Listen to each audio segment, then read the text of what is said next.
Hello மக்களே, welcome to Delhi tax. எல்லாருக்கும் happy morning. Finally Vijay வந்து கரெக்டான பாயிண்ட்டை பிடிச்சி பேசிட்டாரு. சீரியஸ்லி இதில் நம்ம டிஸ்கஸ் பண்ணது நிறைய பேர் கமெண்ட்லலாம் வந்து நீங்கள் எப்போ சொல்லி நான் பார்த்தது இன்னைக்கு அது டிவிலேயே டெலிகாஸ்ட் ஆகும்போது கொஞ்சம் ஷாக்கிங்காக தான் இருந்துச்சு. எஸ், விஜய் அண்ட் வெண்ணிலாவுடைய கான்வர்சேஷன். அதில் விஜய் வந்து பார்த்தீங்கன்னா இப்போ வந்து நீ பண்ணுறதெல்லாம் பார்க்கும்போது நிஜமாவே நீ என்னை லவ் பண்ணியான்றதே டவுட்டாக இருக்குது அப்படின்ற பாயிண்ட்டை தான் பிடிச்சிருக்காரு. அது மட்டும் இல்லாமல் உங்கள் அப்பா எப்போ வந்து கல்யாணத்துக்கு முன்னாடி பேசும்போதும் சரி ஒரு மாதிரி இந்த மணி மைண்டடாகவே தான் பேசிகிட்டு இருந்தார். உங்கள் சொத்து டீட்டெயில்ஸ் என்ன, ஈவன் உங்கள் சித்தப்பா ஃபேமிலி கூட உங்கள் கூடவே தான் லாஸ்ட் வரைக்கும் இருப்பாங்களான்ற மாதிரி அந்த சொத்து ரிலேட்டடாக மணி மைண்டடாகவே இருந்த மாதிரி இப்போ தான் நான் எல்லாத்தையுமே வந்து கனெக்ட் பண்ணி ஃபீல் பண்ணுறேன். அது மட்டும் இல்லாமல் நீயுமே வந்து நிறைய தடவை இந்த பணத்துக்காக தான் என்கிட்ட பேசணுன்ற அளவுக்கு எனக்கு ஃபீலிங் வருது. பிகாஸ் நீ டைரெக்டாக பணம் கேட்கலனாலும் ஏதாவது ஒரு சுச்சுவேஷனை அங்கே மேக் பண்ணி எனக்கு நானே உனக்கு பணம் கொடுக்குற மாதிரி ஒரு சூழ்நிலையை நீ அமைச்சு விட்ற. அதே மாதிரி இந்த ரிங்கு, அம்மாவோடைய ரிங்கு வந்து உன் கையில் போட்ட இல்லையா, அது கூட வந்து பார்த்தீங்கன்னா நீ ஏதோ ஒரு எமோஷனல் ட்ராமா பண்ணி தான் என்னை போட வச்ச அப்படின்னு சொல்லி எல்லா டாட்ஸும் கனெக்ட் பண்ணி பார்க்கும்போது கண்டிப்பாக நீ மட்டும் இல்லை உங்கள் ஃபேமிலியே சேர்த்து ஒட்டு மொத்தமாக பணத்துக்காக தான் வந்து என்கிட்ட பழகின மாதிரியே ஃபீல் ஆகுது அப்படின்னு விஜய் பாயிண்ட் பிடிச்சிட்டாரு.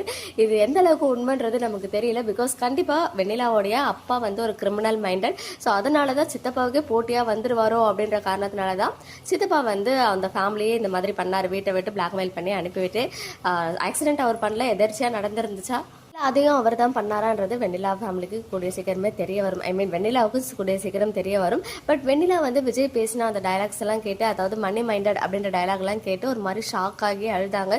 ஸோ ஒருவேளை உண்மையாகவே அந்த பொண்ணு லவ் பண்ணிச்சா என்னன்னு தெரியல. பட் அவங்க ஃபேமிலி வந்து ஒரு மணி மைண்டட் ஃபேமிலின்றது தெரிய வந்துருச்சு. ஸோ மேபி சூன் வெண்ணிலா வந்து பாசிட்டிவாக டேர்ன் ஆக போகிறாங்கன்ற மாதிரி நியூஸ் வந்துச்சு இல்லையா. ஸோ இவங்க உண்மையாக லவ் பண்ணியிருக்கிறதுக்கும் வாய்ப்புகள் இருக்குது. பார்ப்போம் அப்கமிங் எந்த மாதிரி இருக்குது அப்படின்னு சொல்லி. ஸோ ஃபைனலி சித்தப்பா அண்ட் விஜய் அவங்களுடைய அந்த ஒரு மோதல், எல்லா பழியும் வந்து வேற வழியே இல்லை, நம்ம வந்து அந்த வலையில சிக்கிக்க கூடாது அப்படின்னு சொல்லி நம்ம சம்மந்தி சொல்றதுதான் கேட்கணும்னு சொல்லி எல்லா பொய்யும் அடிச்சு விட்டாரு. எல்லாத்துக்குமே காரணம் விஜய் சொல்லி தான் நான் செஞ்சேன் அப்படின்னு. ஆக்சிடென்ட் பண்ண சொன்னதே விஜய்ன்ற அளவுக்கு போயிட்டு ரெண்டு பேரையுமே போலீஸ் வந்து அங்கே ஜெயிலில் அவங்க கஸ்டடி கொண்டு போயிடுறாங்க. இதை பார்த்து இம்மிடியேட்டாக காவேரி வந்து ஒரு துளி ஹெசிடேஷனுமே இல்லாமல் அடுத்த செகண்டே நான் வந்து போலீஸ் ஸ்டேஷன் போயே ஆகணும் ஐயப்பன்னு சொல்லிட்டு அங்கேருந்து கிளம்பிடுறாங்க. ஸோ நாளைக்கு எபிசோட் செம மாசான எபிசோட் வெண்ணிலா வர்சஸ் காவேரியாவுமே இருக்க போகுது. பிகாஸ் அங்கே விஜய் வந்து தனி மரமாக உட்காந்துட்டு இருக்காரு. அவங்களுக்கு ஒரு பெரிய பில்லர் ஆஃப் சப்போர்ட் மாதிரி நம்ம காவேரி வராங்க.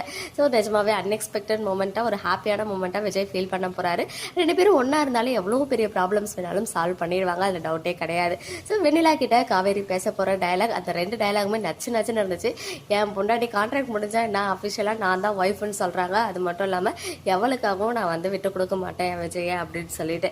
அண்ட் இன்னொரு சைட் மாமி சொல்லி தான் வந்து நம்ம நதி ஃபேமிலிக்கே தெரியுது விஜய் அரெஸ்ட் ஆனது. ஸோ ஆல்ரெடி வந்து அவங்க ப்ரெஷர் கொடுத்துட்டு தான் இருக்காங்க காவேரிக்கு. இப்போ ஒன்ஸ் அகைன் வந்து ப்ரெஷர் கொடுக்க போகிறாங்க. அதான் கான்ட்ராக்ட் முடிஞ்சிடுச்சு இல்லை, வெளியிலேருந்து பார்க்குற எல்லாருக்குமே வந்து காவேரி, அதாவது காவேரி கண்ட்ரோலில் தான் விஜய் இருக்காரு. அவங்க சொல்லி தான் இவங்க வந்து வெண்ணிலாவை கல்யாணம் பண்ணிக்க மாட்டாருன்ற அளவுக்கு பேசிட்டு இருக்காங்க. ஸோ ஏன் நீங்கள் அஃபிஷியலாக லீகலாக வந்து டிவோர்ஸ் கொடுக்கக்கூடாதுன்னு சொல்லி. ஸோ அத்தி சாந்தி அத்தை நதி ஃபேமிலி எல்லாருமே வந்து அதை பற்றி தான் பேசுகிறாங்க. கண்டிப்பாக இதுக்கு வந்து அடுத்த கட்டத்துக்கு இனிமேல் வந்து காவேரியை ப்ரெஷர் கொடுக்க போகிறாங்க. கண்டிப்பாக டிவோர்ஸ் அப்ளை பண்ணணும் அப்படின்னு சொல்லி. இனிமேல் காவேரி கண்டிப்பாக பர்ஸ்ட் அவுட் ஆகுறாங்களா என்னன்றதை நம்ம வெயிட் பண்ணி பார்க்கலாம். இன்னைக்கு எபிசோட் பற்றின உங்களுடைய ஒப்பீனியன் கமெண்ட்ல சொல்லுங்கள். ஓகே மக்களே, நெக்ஸ்ட் வீடியோவில் மீட் பண்ணுறேன். எக்ஸ்க்ளூசிவ் அப்டேட்ஸ்க்கு மறக்காம நம்ம யூடியூப் சேனலை சப்ஸ்கிரைப் பண்ணிக்கோங்க.